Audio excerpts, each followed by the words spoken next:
Firstly, thank you very, very much, sir, for this wonderful opportunity that I have to be able to spend the day and tomorrow morning with the entire team. It's really very, very few practices across the world basically invest in training their staff. And with that being said, Visionstryt, about 2 or 3 years ago, while we were still really doing a lot of our research in terms of what's currently happening in optometry, we discovered the following, that most practices don't do the training. You find that they're either discussing rules and regulations, as opposed to having regular training sessions on various products, processes, or solutions that are taking place in a particular environment. They're communicating about rosters, timesheets, schedules, who's working this weekend, who's not working that weekend, and the roles of the practice managers get reduced to doing that type of work. They prioritize stock taking and ordering of products. So month end, everyone freaks out because they know that practice has to close for a particular part to do stock taking. They focus on how many people they can sell glasses or contact lenses to, as opposed to training the employees on how to sell in the first place. They look at cost-saving strategies versus profit-making opportunities. Makes absolutely no sense what I've just said, probably. We'll explain that a bit later. They prioritize processes instead of the people. So people know what they're supposed to do, but they have absolutely no idea why they're supposed to do what they do. And they build the business instead of building the people. So a quick question. Who has been here in this particular company for more than 10 years? More than 10. Okay, 4 people. Who has been here between 5 and 10? Okay. Who has been here less than a year? Very interesting. The history of the practice goes back more than 50 years. One thing that I find very interesting by just the answers that I've received from all of you is that the majority of practices that have been around for long have people that have been employed by that particular company for 10 years and more, being the bulk of those people. They have seen a lot of changes taking place in the industry. But you find that some practices, they don't do enough training. And so the person is that they become an expert at doing the same thing and they don't grow. Does that make sense? Whereas with you guys having the bulk of the people here being here for less than 10 years, that means you are very teachable.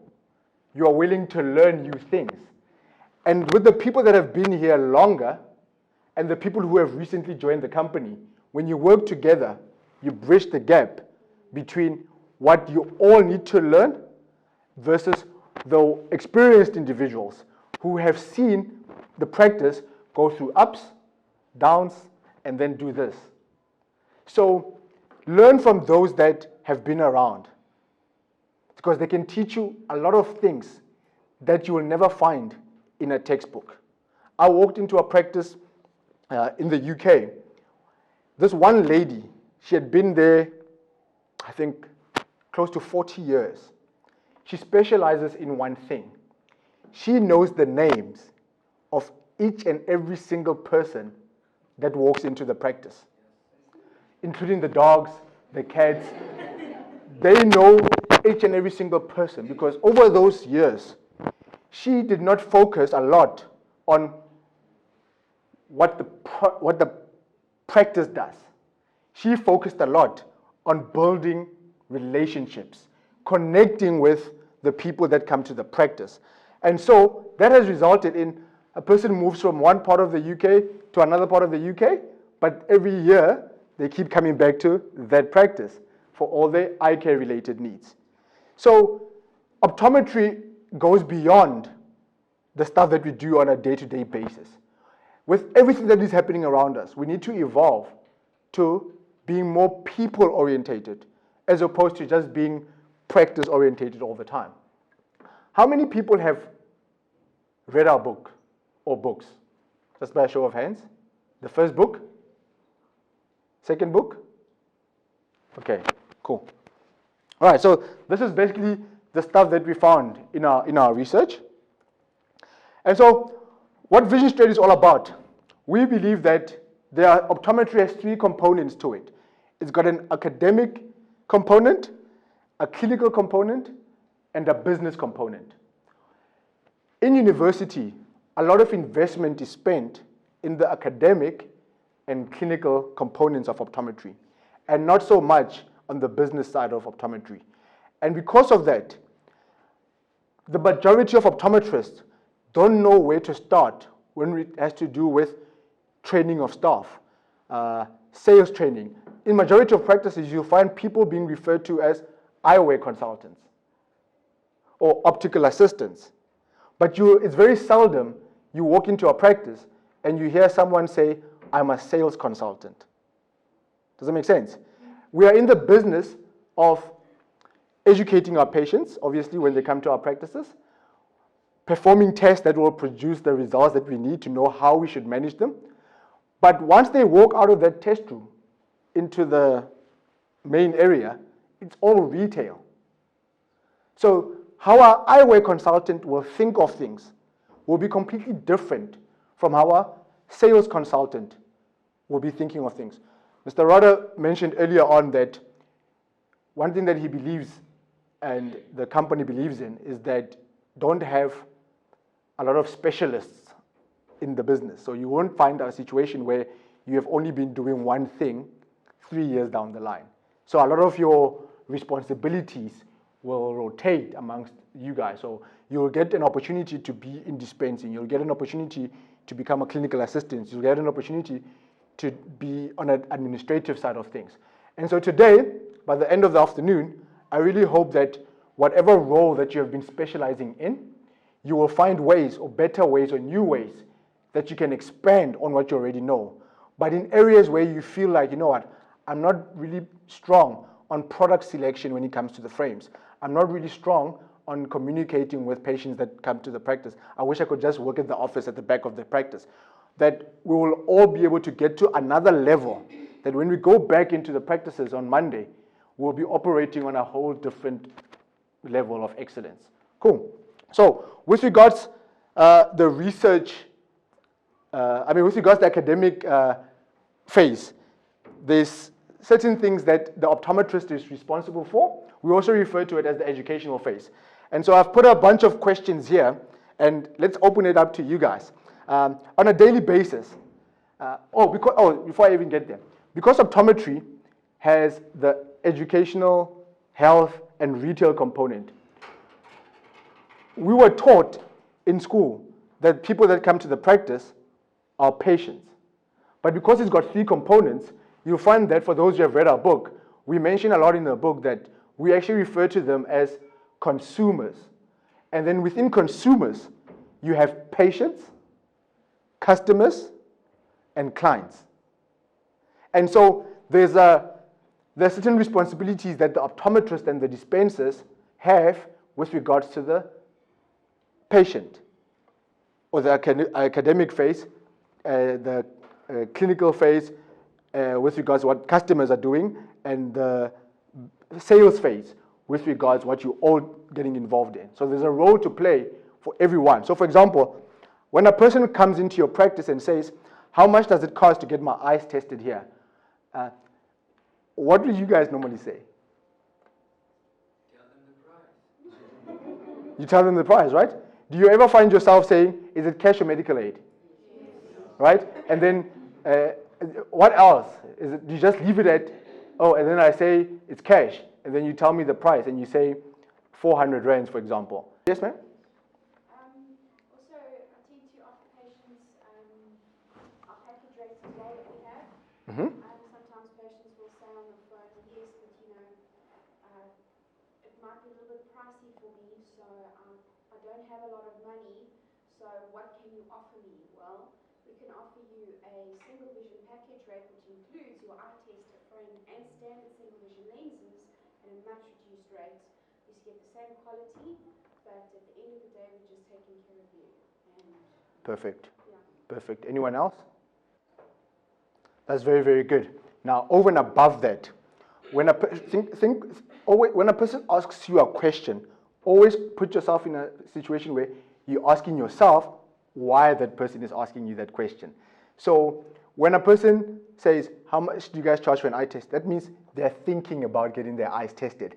That means that particular individual does not belong to a particular practice. They just know that they have a problem with their eyes and something needs to be done about it. And so when a person, over and above what you just said, when a person, and what you have just said, the price is so much, this is what the eye test involves. So move away from it just being a conversation about the price of the eye test, because that's what not that person is actually asking. What they're really asking is the amount that you're going to say, does it correspond with what I'm going to get out of it? So a lot of the times, we don't really get into much detail regarding what the eye test involves.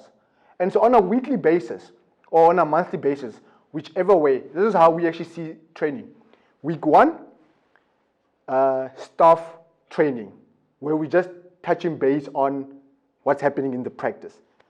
Week 2, sales training, where we're just focusing on sales for that 1 hour of that morning. Week 3, we then go on to product training, right?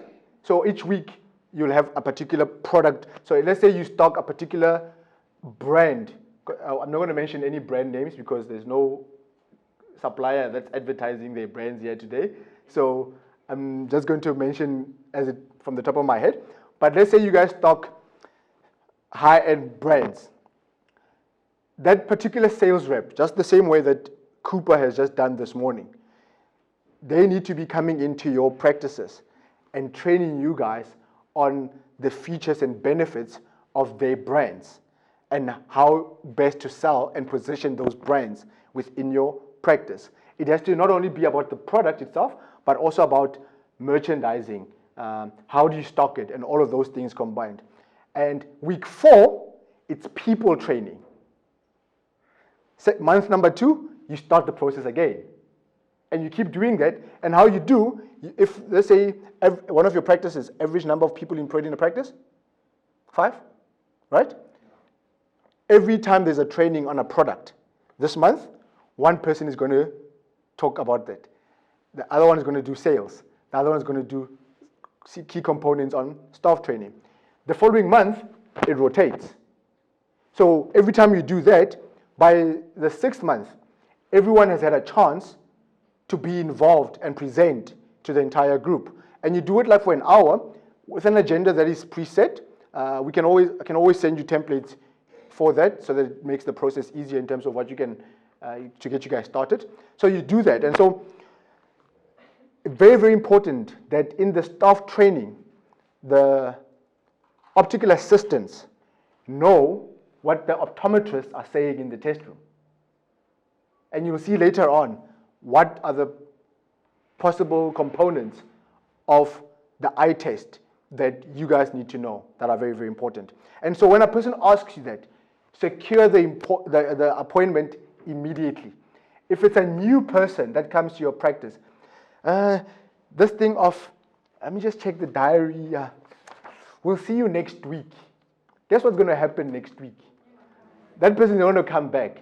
They've already found elsewhere where they have said that the eye test is 200 rands instead of the 400 rands that you have mentioned.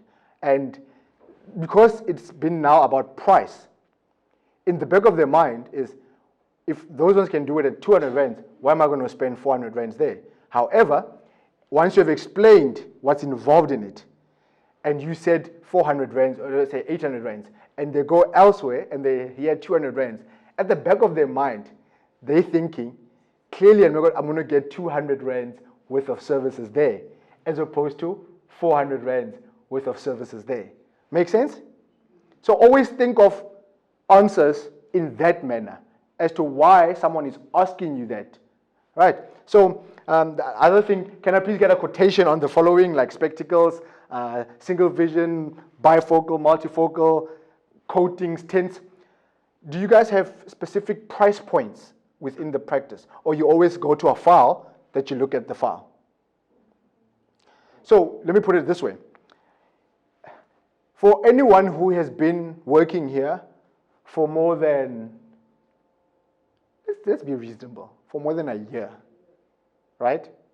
There's absolutely no reason whatsoever why, when a person asks you for a quotation on a pair of multifocals with anti-glare transitions, and they are using cash, or even if it's medical aid, you're not going to see 30, there are certain medical aids that you work with on a day-to-day basis, depending on where your practice is located.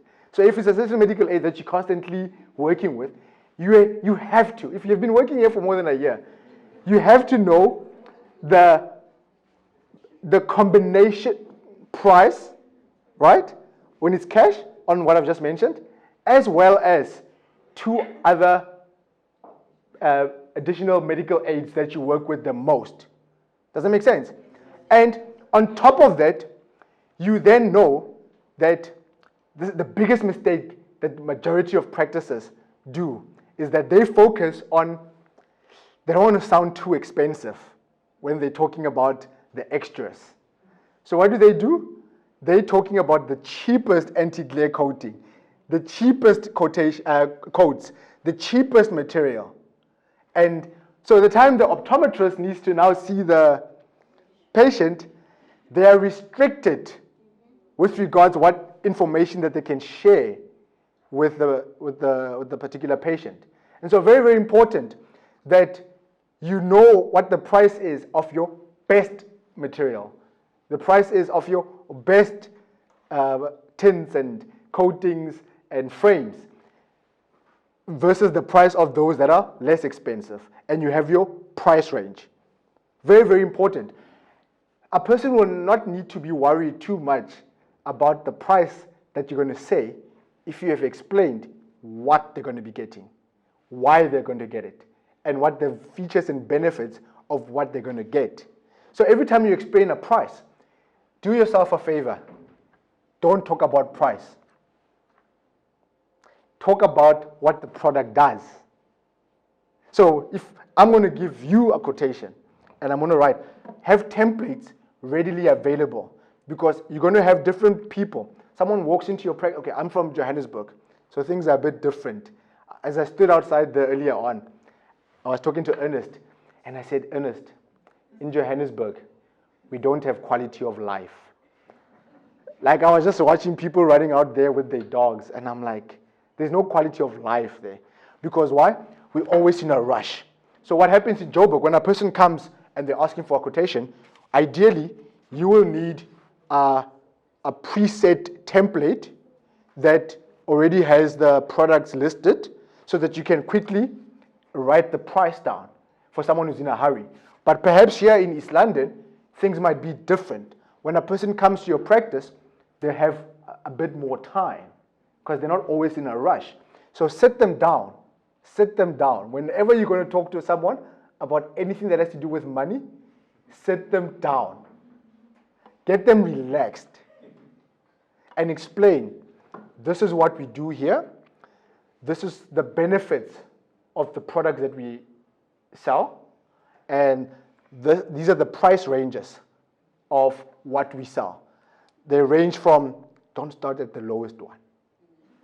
Start up there and say, they're ranging between this and this amount. The difference between the two is A, B, C, U, D. The person is relaxed. So you have provided them with information that they're going to be able to make an informed decision. And remember, when a person is asking you anything about what you guys do, that means it's a person that you guys are currently not seeing. So it's an opportunity for you guys to have a new person coming to your business. That new person comes with 5 or 7 other new people, depending on the level of service and excellence that they experience in your business. I'll go quickly with this. I sit in front of a computer for the whole day, and I think it has an impact on my eyes. Do you guys know what computer vision syndrome is? If you don't know, please, if you're sitting next to an optometrist right now, please pinch that optometrist, because that was the responsibility of that particular optometrist to train you on various things that are affecting people on a regular basis. Right? Who are the optometrists here? Please raise your hands. All right. Any optical dispensers? Okay. With the optometrist, I might say things. Please help me out here. Don't leave me out hanging, because I'm leaving on tomorrow, right?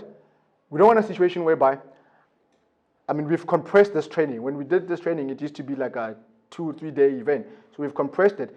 So I might go quick on certain areas, I might go slow on certain areas, but we're actually sharing a lot of information. If there's stuff that I'm saying that you're dealing with on a regular basis in your particular practice, let us actually share with one another here, so that you don't find a situation whereby by next week Thursday, everything that I've said today has been forgotten. So if you know of a particular area in your practices that you are faced with on a regular basis, and I'm saying something that either you challenged with or that contradicts what you're currently doing, we're here to learn. Let's engage it so that Monday things operate on another level. So please go back and teach your guys on computer vision syndrome, because a lot of opportunity is missed around this area. Someone complains about glare reflections. Why are you going to sell them an anti-glare coating for 300 rands? Does that make sense? If they already came to your practice complaining about that problem, but you're going to reduce their problem to the most basic anti-glare coating based on affordability. As opposed to saying, someone might even come to your practice and already be wearing a pair of glasses with a particular coating. If you're working with Essilor, Hoya, Zeiss, whichever company that you're working with, get them to come in once every while to explain the different quality lenses, the different quality lens materials, the different quality lens products, so that you know this one is a blue control, this one is an anti-reflex coating, this is the standard one, this is the high-end one, so that you can be able to have better discussions with your consumers, right? This one is very, very common. Ever since I've been wearing spectacles, my vision has gotten worse. When that happens, you see, Mr. Rod is laughing because he knows that a lot of people experience this. What you do as a sales consultant is that you need to reassure that person that their problem will get sorted out.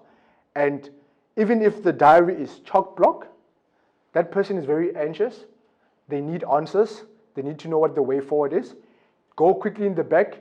I don't know how, some practices, it's easy to just communicate with the optometrist because the little office will be close to the practice room or something, depending on the setup. But when you're constantly having those meetings on a regular basis, you will know what kind of questions the optometrist will allow you to come and ask them whilst they are busy with another patient. Does that make sense? So Mr. So-and-so comes and says, I'm very frustrated with these multifocals or whatever, and your diary is chalked.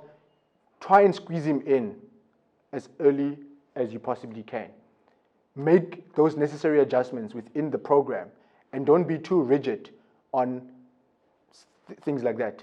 Then the last one, my eyes are constantly red, itchy, watery, and I can't stand it anymore. So when that happens, it has to do with all dry eye related stuff.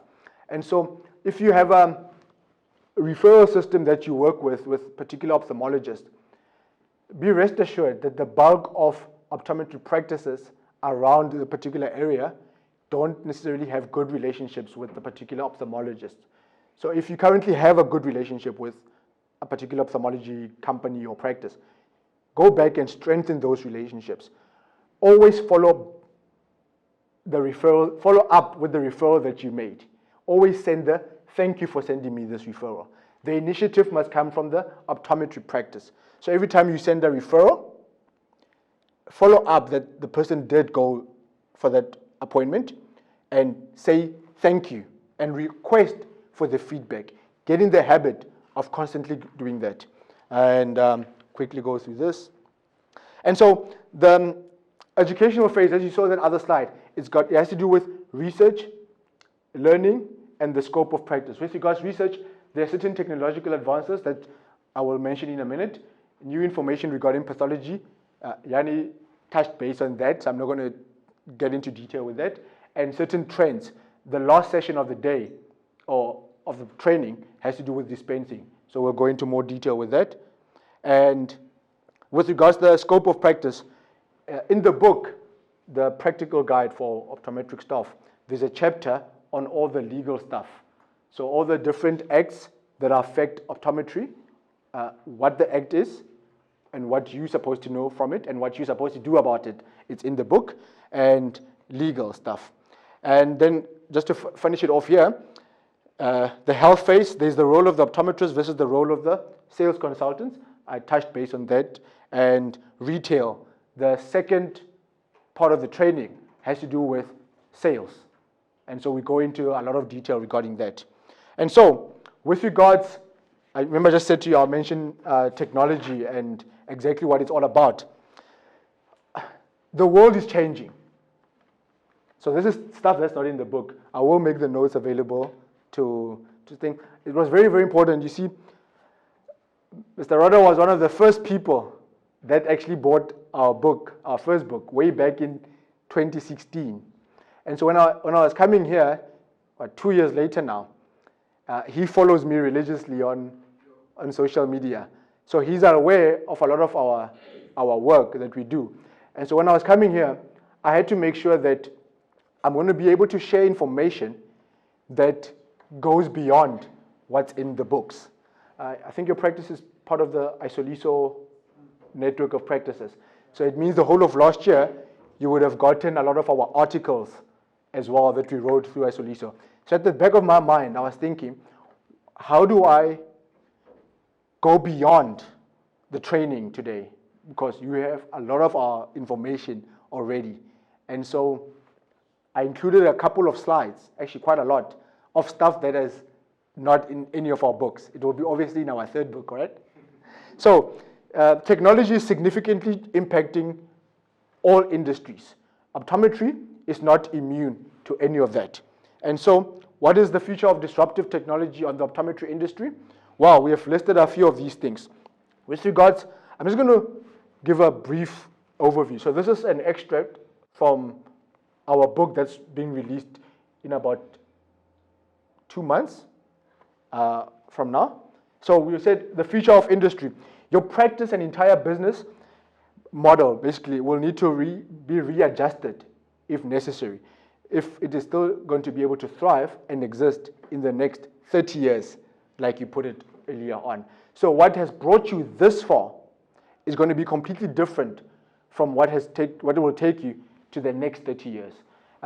With regards economic uncertainties, your practice needs to offer products, services, and solutions that add significant value to the end user as a whole. And so what are the critical components within your business that needs to be established? So with all this technology information that you see happening all the time, one thing that is standing out more than anything is that people are going backwards with regards how things used to be in the beginning. So as much as technology is increasing, the bulk of people are struggling to keep up. They're forgetting about value. They're forgetting about the human touch. That is very, very important.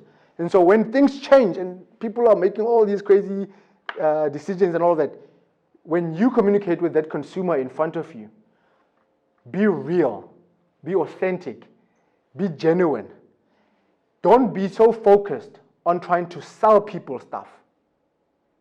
Does that make sense? So always just think of it like that. Global trends, you need to do a needs analysis of your practice in terms of what it offers to the consumers. And so that's very, very important. Artificial intelligence, you need to reposition your practice and prepare it for what's going to come. So be aware, Google stuff in your free or spare time in terms of what artificial intelligence is taking place with regards to optometry. Technological advances, what are the technological advances that your business will need to embrace over the next few years? It might be how you do your appointments. It might be how you capture data on your computer, whatever it is. Innovation, what innovative product solutions or services is the business getting involved with at the current moment? Customization, your business might need to get to a point where you do more bespoke products and services or more customized things in the manner of how can your practice be more convenient? How can you get the products to patients or customers or clients at the time that they want it, on the day that they want it, in the manner in which they want it? Perhaps this approach might be something that you guys have to consider. The Internet of Things is going to affect your business in one way or another. And so what platforms of connectivity, for example, I try to, I don't know if I'm supposed to say this here or just between Mr. Rada and myself, but it's a safe environment because we've already established that it's going to be a learning phase. But in my preparation for today, Mr. Rada, I Googled the practice and I couldn't find much. I wanted to hide. And then I got here very early this morning and I saw David there with his biceps and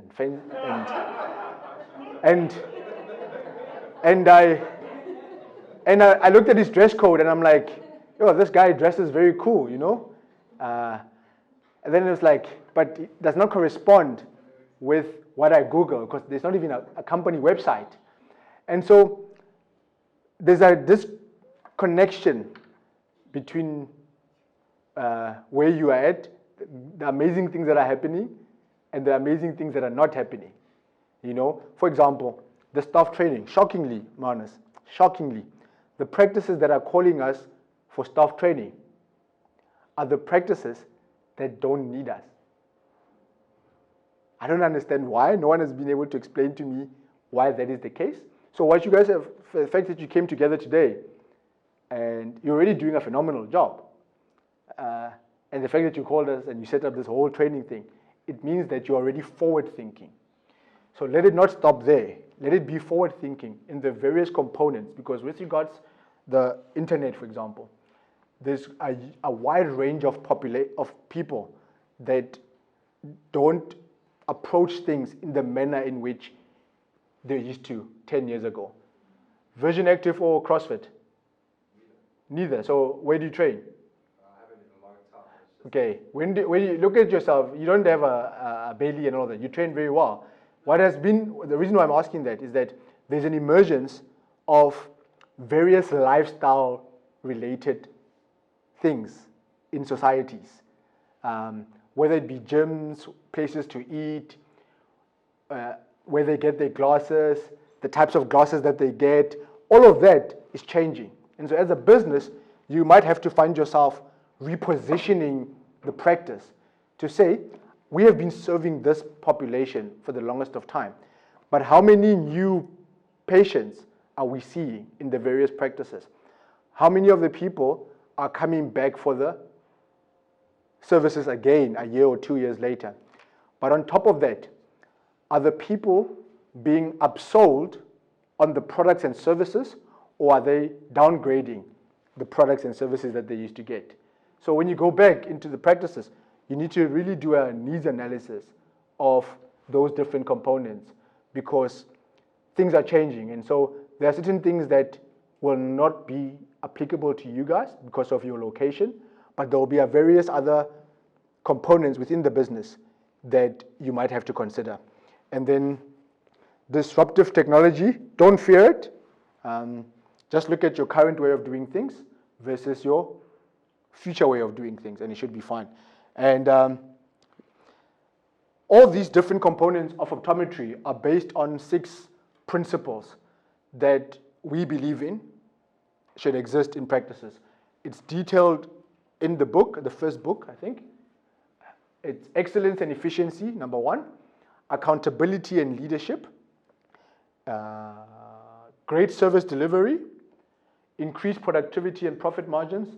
And organizational development and transformation. So these are the 6 key areas or components. So in the first book, so if you guys don't mind, I know some of you guys are like not optometrists, right? But if it's okay with you guys, instead of everyone getting the practical guide for optometric staff, let's split it. Right? Because the stuff that I say in the first book, that bridge the gap between the optometrist and the staff, versus stuff that I say in the second book that is just for the staff. So let's split the books then, so that the books can rotate amongst the staff. So half will get the business guide, then the other half will get the practical guide. And what that will do, it will give you a chance to know both. And you will be able to be in a better position to all the optometrists now, please just do this, because I'm now just talking to the staff, and I'm about to say stuff that is going to contradict it. So when you've got your book there, and you've read it a few times, and it's written, both books are written in a very practical manner, so it's not heavy optometry language, you'll be in a position when you go into those weekly training or meetings to have better engagement with the optometrist. Since we are in the Eastern Cape, you'll be reading the book. What's your name, man? Mzikas. You'll be like, Yazi, Umanis, what is busy saying right now contradicts what's in this book. And you'll be like, Manus, okay. What you're saying here, what you're saying and what I'm reading, it's not making sense. Please explain this. And it's going to do something very interesting. You're going to be able to work better because you'll be discussing things from the same point of view or a learned point of view, as opposed to there is Manus there as the optometrist and there you are as the staff. Now all of a sudden, what will the books do? You will both be there as the people that make the practice a success. Does it make sense? So we'll just swap the books and just make sure that we just split it in half and we just do half-half. And so defining questions that every practice should answer. What is unique about the practice and what sets it apart from others? What is it about this company that amongst all the, East London is very, very funny. Because I do a lot of conferences, right? I've discovered that the people from East London, the optometrists, are not sitting back like optometrists in other provinces. If you go to optometry conferences in Johannesburg, in any other provinces, the optometrists that you find in there are people from East London, who are actually, not only are they attending the conferences in Johannesburg, they're the ones getting invited to go and speak at conferences in other provinces. That says something to me. That says that East London, because you don't hear them saying PE. They always say, this one is from East London. This one is practicing in East London. They've been there for 30 years, 40 years, and so forth.